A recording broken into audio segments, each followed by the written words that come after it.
Hi, hello, బాగున్నారా?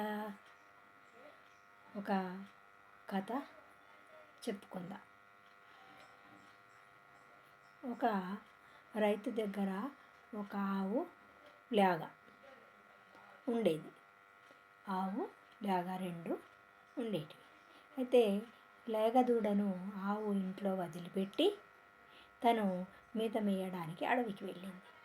అయితే అక్కడ అడవిలో ఒక పులి కనిపించి ఆవుని చంపుకొని తినేయడానికి చూసినప్పుడు ఆవు పులితో ఏమన్నది, నాకు మొన్ననే పుట్టినటువంటి చిన్న లేగ దూడ ఉన్నది ఇంట్లో, దానికి పాలిచ్చి నేను వస్తాను నీ దగ్గరికి, నీకు ఆహారంగా అని అంటాను.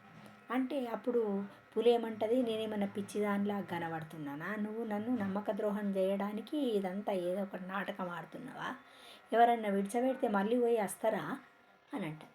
అంటే అప్పుడు ఆవుంటుంది, లేదు లేదు, నేను నిజంగానే వస్తా, నా లేగ దూడ చిన్నగా ఉన్నది, దానికి పాలు ఇచ్చేస్తా అని చెప్తే అప్పుడు పులి పోనీలే అని వదిలిపెడుతుంది. ఆవు ఇంటికి వచ్చి లేగ దూడకు పాలిస్తూ ఏమని చెప్తుంది,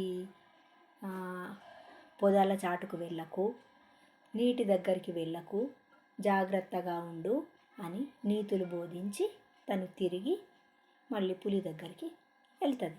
అయితే పులి ఈ ఆవు యొక్క నిజాయితీకి మెచ్చుకొని, నువ్వు ఆడిన మాట తప్పలేదు కాబట్టి నిన్ను వదిలిపెట్టేస్తున్నా, నువ్వు మళ్ళీ ఆవు దగ్గరికి వెళ్ళి హాయిగా జీవించు అని పులి చెప్తుంది అన్నట్టుగా.